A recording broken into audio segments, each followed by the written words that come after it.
Depression एक ऐसी बीमारी है जो कभी भी किसी को भी हो जाती है। कई बार छोटे छोटे बच्चों को भी डिप्रेशन की बीमारी हो जाती है। ये ज़रूरी नहीं कि ज़िंदगी में जब बहुत परेशानियां आए, तकलीफ़ें आए, तभी इंसान को डिप्रेशन की बीमारी होती है। कई बार जिनकी ज़िंदगी में सब कुछ ठीक होता है, उनको भी डिप्रेशन की बीमारी आ जाती है। तो आइए समझते हैं कि इस बीमारी के लक्षण क्या हैं और इसके इलाज क्या हैं। डिप्रेशन अपने इनिशियल स्टेज में, मतलब अपने शुरुआती चरण में, लोगों को पता भी नहीं चलता है कि उन्हें डिप्रेशन हो गया है। इसका सबसे पहला लक्षण तो यह है निराशा, उदासी। जिन लोगों को डिप्रेशन की बीमारी होती है ना, वो हमेशा उदास रहते हैं, हमेशा निराश रहते हैं। उन्हें कोई चीज खुश नहीं कर पाती। थोड़ी देर के लिए निराश होना, उदास होना मनुष्य का स्वभाव है, वो प्राकृतिक है। लेकिन कोई इंसान अपनी निराशा से, अपनी उदासी से बाहर ही ना आ पाए तो वो एक बीमारी का रूप ले लेती है। कोई खुशी का मौका, कोई खुशी की बात उसकी उदासी को दूर न कर पाए, उसकी निराशा को दूर न कर पाए, इसका मतलब उस इंसान को डिप्रेशन है। डिप्रेशन का एक दूसरा लक्षण यह है किसी काम में मन ना लगना। जिन लोगों को डिप्रेशन हो जाता है ना, उन लोगों को किसी काम में मन नहीं लगता, ना घर के काम में, ना अपनी पढ़ाई में, ना अपनी नौकरी में। उनका किसी काम में मन नहीं लगता। फिर ऐसे लोग कहते हैं कि जिंदगी में अब खुशी मिलनी खत्म सी हो गई है। ना अब हमें हमारे रिश्तों में खुशी मिलती है, ना काम में, ना पढ़ाई में, और ना ही घर पे हमें खुशी मिलती है। इसका और एक लक्षण ये भी है, जिस इंसान को डिप्रेशन होता है वो हमेशा खुद को थका हुआ और कमजोर महसूस करता है। कुछ करने की ताकत ही नहीं रहती, ना उसके मन में, ना उसके शरीर में। और या तो ऐसे होता है कि उसे भूख लगना ही बंद हो जाती है, जिसकी वजह से उसका वजन गिरना शुरू हो जाता है। और कुछ केसेस में ऐसा होता है कि कुछ लोगों को बहुत ज्यादा भूख लगने लगती है, जिसकी वजह से वो बहुत ज्यादा खाते हैं और उनका वजन बढ़ने लगता है। डिप्रेशन का असर आपकी नींद पे भी पड़ता है। कई लोगों को ठीक से नींद ही नहीं आती, बिस्तर पे लेटे हुए घंटों तक पर सो नहीं पाते, और नींद आने के बाद भी बार बार नींद टूटती रहती है। चैन की, सुकून की नींद नहीं ले पाते हैं। अब ये डिप्रेशन होता क्यों है? इसके दो कारण होते हैं। एक कारण तो ये है कि ब्रेन में कुछ केमिकल चेंजेस होते हैं, जिसकी वजह से लोगों को डिप्रेशन की बीमारी होती है। और दूसरा कारण ये है, कई लोगों की जिंदगी में ना कुछ नेगेटिव इंसिडेंट हो जाते हैं, कुछ दुखद घटना हो जाती है, कुछ उनके साथ बुरा हो जाता है, जिसको लेकर के उनका जिंदगी के लिए नजरिया ही बदल जाता है।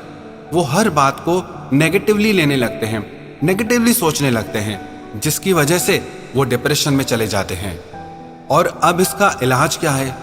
इसका एक इलाज तो ये है कि आप किसी साइकाइट्रिस्ट के पास जाएं और कुछ मेडिकेशन लें, दवाइयाँ लें, जिससे आपके ब्रेन के केमिकल्स बैलेंस हो जाएं। पर मैं उसे सही और इफ़ेक्टिव रास्ता नहीं मानता हूँ। मैं आपको ये 7 बातें बता रहा हूँ जिससे आप बिना मेडिकेशन के डिप्रेशन से बाहर आ सकते हैं और एक खुशहाल जिंदगी जी सकते हैं। सबसे पहले तो आप अपनी जिंदगी में कुछ गोल्स सेट करें। जब भी आप रोज सुबह को उठें तो वो गोल्स आपको जिंदगी जीने का मकसद दें, खुशी दें। और आप छोटे छोटे गोल चुनें, ऐसे गोल चुनें जिन्हें आप कंट्रोल कर सकें, जिन्हें आप आसानी से मैनेज कर सकें, और जो रियलिस्टिक हों, काल्पनिक ना हों। आप उन्हीं गोल्स को चुनें जो आपके लिए आसान हो। और ऐसे गोल्स को करने से आपके भीतर एक कॉन्फिडेंस पैदा होता है, जिससे आपके मन की शक्ति बढ़ने लगती है। दूसरा तरीका यह है कि आप लोगों को सर्विस दें। जब आपकी वजह से लोगों को सर्विस मिलती है, कुछ बेनिफिट मिलता है, तब आपको खुद से प्यार होने लगता है। डिप्रेशन क्या है? डिप्रेशन का मरीज खुद से प्यार नहीं करता है, वो खुद को पसंद ही नहीं करता है। लेकिन जब आपकी वजह से दूसरे लोगों की जिंदगी में खुशियां आती हैं, बेनिफिट्स होता है, तो उससे आप खुद को प्यार करने लगते हैं, आप खुद को अच्छा महसूस करने लगते हैं। और तीसरा काम आप ये करें कि दिन में कम से कम 30 मिनट आप ऐसे काम के लिए निकालें जो काम आपको अच्छा लगता हो, जो आपकी हॉबी हो। चाहे म्यूजिक सुनना हो, चाहे म्यूजिक सीखना हो, चाहे डांस सीखना हो, चाहे गेम्स खेलना हो, चाहे किताबें पढ़ना हो। जरूरी नहीं कि हर चीज फाइनेंशियली हमारे लिए बेनिफिट हो।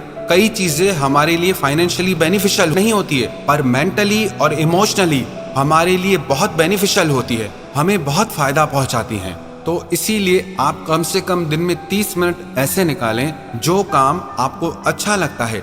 उन 30 मिनट में आप वो काम जरूर करें। चौथी बात जो बहुत जरूरी है, आप अपने दिमाग को ना पास्ट में दौड़ाएं ना फ्यूचर में दौड़ाएं। बार बार इस चीज की प्रैक्टिस करते रहें कि आपका माइंड, आपका मन प्रेजेंट में रहे, आप वर्तमान में रहें, आप वर्तमान से जुड़े रहें। आप जितना वर्तमान से जुड़े रहेंगे उतना आपका माइंड स्टेबल रहेगा, स्थिर रहेगा। जितना अपने दिमाग को पास्ट में या फ्यूचर में दौड़ाएंगे उतना आपका माइंड अनस्टेबल हो जाता है, अस्थिर हो जाता है। इसीलिए ये बहुत जरूरी है कि आप अपने मन को वर्तमान में लगा कर रखें। पांचवी बात, आप रोज एक्सरसाइज करें और अच्छा फूड खाएं, अच्छा खाना खाएं। जब आप रोज एक्सरसाइज करते हैं तो उससे आपका शरीर ठीक होने लगता है, और शरीर ठीक होने से उसका असर आपके मन पे भी आता है, आपका मन भी ठीक होने लगता है। और साथ में आप अच्छा भोजन खाएं, आप वो फूड खाएं जो आपकी फिजिकल हेल्थ के लिए, आपकी मेंटल हेल्थ के लिए अच्छा हो। जब आपके शरीर को प्रॉपर न्यूट्रिशन मिलता है, पोषक आहार मिलता है, उससे आपका शरीर और मन दोनों तंदुरुस्त रहते हैं। छठी बात, आप उन लोगों के संग में रहें, उन लोगों के साथ रहें जो आपको हमेशा आगे बढ़ने के लिए इंस्पायर करते हैं, जो आप में हमेशा कुछ अच्छा देखते हैं, जो आपको आगे बढ़ने में सपोर्ट करें, आगे ले जाएं, जो आपको पीछे खींचते हों, जो आपकी कमियां निकालते हों, जो आपको बुरा समझते हो।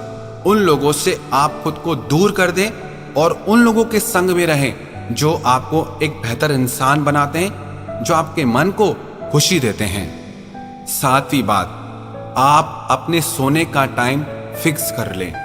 जो लोग ना कभी भी सोते हैं, कभी भी उठते हैं, उन लोगों को आगे चलकर कोई ना कोई मानसिक बीमारी हो ही जाती है। मैं आपको डरा नहीं रहा, पर यह एक ऐसी सच्चाई है जिसे हमें समझना चाहिए। जो लोग रात को जल्दी सोते हैं, सुबह को जल्दी उठते हैं, वो शारीरिक और मानसिक रूप से देर से सोने वाले और देर से उठने वालों की तुलना में ज्यादा स्वस्थ होते हैं, मन से भी और तन से भी। आपकी नींद का आपके शरीर पे और मन पे बहुत गहरा असर पड़ता है। इसीलिए ये बहुत जरूरी है कि आप टाइम फिक्स करें, अपने सोने का भी और अपने उठने का भी।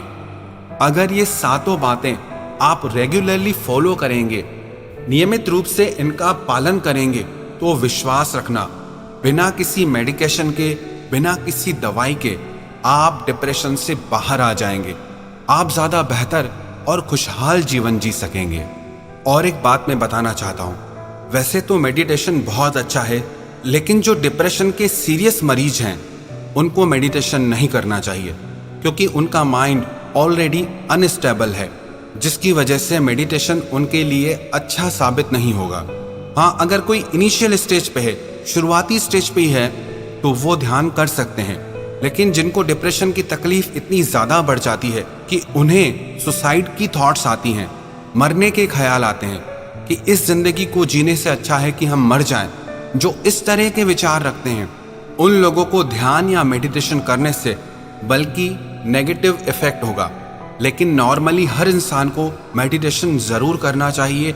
उसके काउंटलेस फायदे हैं, बहुत ज्यादा फायदे होते हैं आपको उससे। सिर्फ डिप्रेशन के सीरियस मरीजों को छोड़ के हर इंसान को मेडिटेशन जरूर करना चाहिए, ताकि इस तरह की कोई भी मानसिक बीमारी आपको जिंदगी में कभी भी ना लगे।